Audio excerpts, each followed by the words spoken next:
How many people do you think truly have a net worth of $500,000 or more? If you ask around, the guesses are usually all over the place. Some people assume only a tiny slice of the population ever reaches that level of wealth. Others think half of the country must be there by now because of rising home prices. $500,000 has a very strange double identity in our society today. It sounds like an enormous amount of money, yet it somehow feels barely within reach. The real numbers tell a story that is much more complicated once you look beneath the surface. Today we are breaking down exactly who has a net worth of $500,000. We will look at what that number is actually made of in a typical household, and we will see how many people dramatically overestimate what that money really means for financial power. Let us start with the simplest question first. How many households in the United States actually have a net worth of $500,000 or more? According to research from the Federal Reserve, the answer is about 29%. At first glance,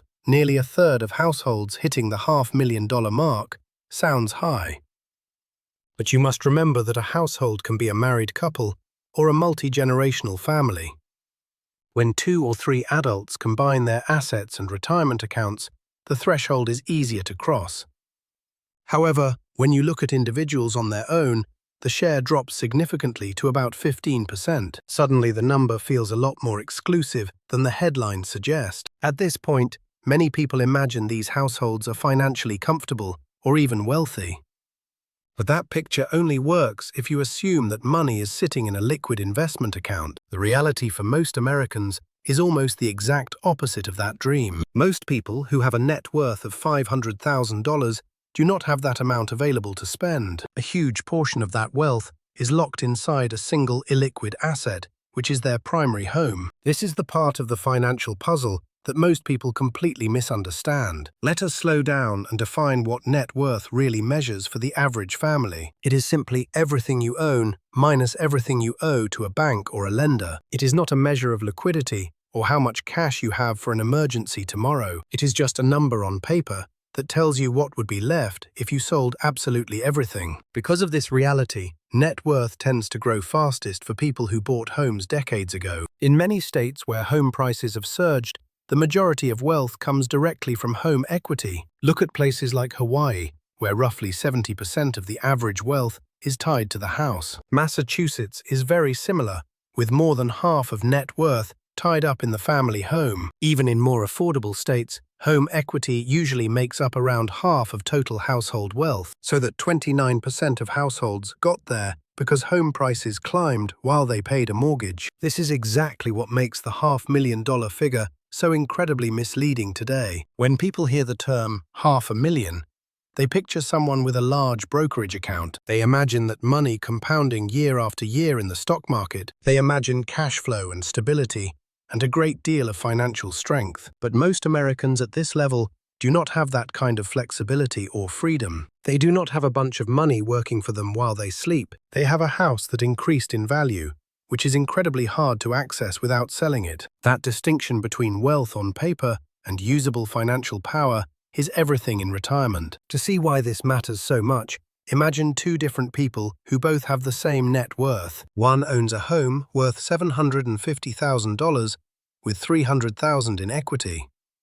The remaining $200,000 of their wealth is split between a car and a small retirement fund. The other person rents their home but has the full $500,000 entirely in investments. Both people show $500,000 in net worth on a balance sheet, but their financial trajectories and their daily lives are nothing alike. The renter who has $500,000 in the market has money working every second. That money is compounding and producing returns and is accessible if an emergency happens. Without lifting a finger, that money could double in less than a decade in a typical growth portfolio. The homeowner who has most of their wealth in equity builds wealth far more slowly. Real estate tends to appreciate around 3 to 4% per year on average, and the return on that equity actually declines over time as the mortgage is paid down. Equity in a home is like a balloon that inflates steadily, but it does not multiply like a business. That is why 2 households can have the same net worth, yet be in entirely different situations. The person with investments has a machine working in the background of their life. The person with home equity has wealth, but it is essentially a locked vault. It is valuable, but it is not productive in any way other than providing a place to live. This leads to one of the biggest misconceptions in personal finance right now. People think owning a valuable home automatically makes them wealthy or set for life. When you have a nice home in the suburbs with a garage and a yard, you feel rich. But a home is not a retirement plan, and it is not intended to generate passive income. It can support your life in the long run, especially if the mortgage is completely paid off. But it does not grow your wealth aggressively, and it does not fund your daily lifestyle. You cannot easily tap into that value without moving or taking on new debt. That is why the $500,000 number is so deceptive to the general public. It makes it sound like nearly a third of the country is sitting on a big financial cushion. But in reality, fewer than 15% of individuals are truly at that level of liquidity. Once you break it down, you realize most people have far less actual power than the headlines suggest. Think about what 500,000 looks like for a typical household nearing age 60. They might have 200,000 in home equity and 200,000 in a retirement account. The remaining 100,000 is spread across cash and cars and personal property. That is undoubtedly a solid foundation, but the liquid portion is much smaller than the total. The home equity cannot pay the monthly utility bills or the grocery costs, and the significance of 200,000 in a retirement account depends on your age. Someone with this profile has a respectable net worth, but not a lot of passive income. Age plays a major role in how we should view these specific numbers. A young person hitting $500,000 is in a truly great position. Time is on their side, and compounding will do the heavy lifting for the next 30 years. But someone nearing retirement with that same amount may be far behind where they need to be. The median retirement savings for people close to retirement is only around $200,000. The median net worth for people in that age range is roughly $400,000. That means someone at the $500,000 mark is not actually ahead by very much. This is especially true if the bulk of that wealth is tied up in the primary residence. This is why understanding where wealth is stored is just as important as knowing the total. There is another issue that people rarely think about when they hit this milestone. Hitting 500,000 creates an illusion that the next million is guaranteed. And that can be true, but only under the very specific conditions of investing. That automatic path only exists when the money is actually invested in a compounding asset. If someone has the full amount sitting in an index fund, the math is on their side. Historically, average market returns will push that balance to $1 million in less than 10 years. But if most of that money is locked inside a house, the dynamic changes completely.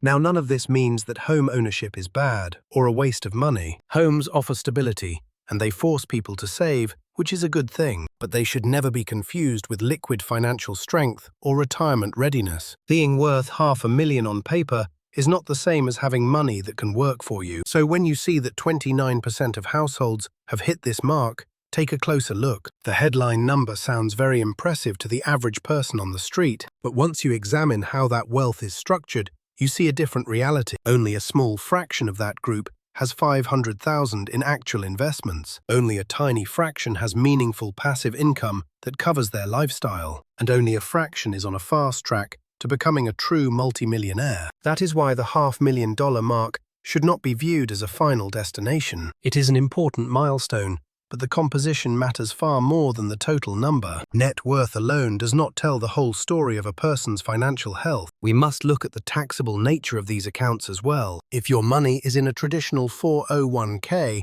you owe a large portion to the government. A $500,000 balance might only be worth $375,000 after taxes. This is a hidden liability that many people forget to subtract from their net worth. When you factor in the cost of healthcare in the United States, the numbers look even tighter. The average couple may need hundreds of thousands of dollars just for medical expenses in retirement. If that money is tied up in home equity, it cannot help you when you need it most. This is why we focus so much on the concept of liquid net worth. True freedom is the ability to cover your expenses without selling your primary home. It is having a portfolio that generates enough dividends or growth to sustain you. If you are currently at the $500,000 mark, you should feel proud of your progress. You have done what 70% of the population has failed to do. But now is the time to look at the quality of your assets rather than just the quantity? Are your assets working as hard as you worked to earn them in the first place? Are you prepared for the taxes and the inflation that will come in the next decade? The lesson here is simple, but very profound for anyone watching their wealth grow. Do not be blinded by a single number on a balance sheet or a banking app. Understand exactly what that money can do for you and what it cannot do. A house is a place to live, while an investment is a tool for freedom. Keep building your habits and keep focusing on the assets that produce real income. The second half of the journey to $1 million will happen much faster than the first, but it only happens if you keep your money in the right place and let it grow. Financial security is not about looking rich to your neighbors or your friends. It is about having the peace of mind that comes from knowing your future is secure. It is about having choices and the power to decide how you spend your time. Keep learning and keep investing, and keep your eyes on the truth behind the numbers. Your future self will thank you for the discipline you show today. Thank you for listening to this deep dive into the reality of wealth in America. I hope this gives you a clearer map for your own financial journey ahead. Everything you need to succeed is already within your reach if you stay consistent. The path to true independence is a marathon and not a short sprint. Focus on the long game, and the results will take care of themselves over time. Good luck on your path to building real and lasting wealth.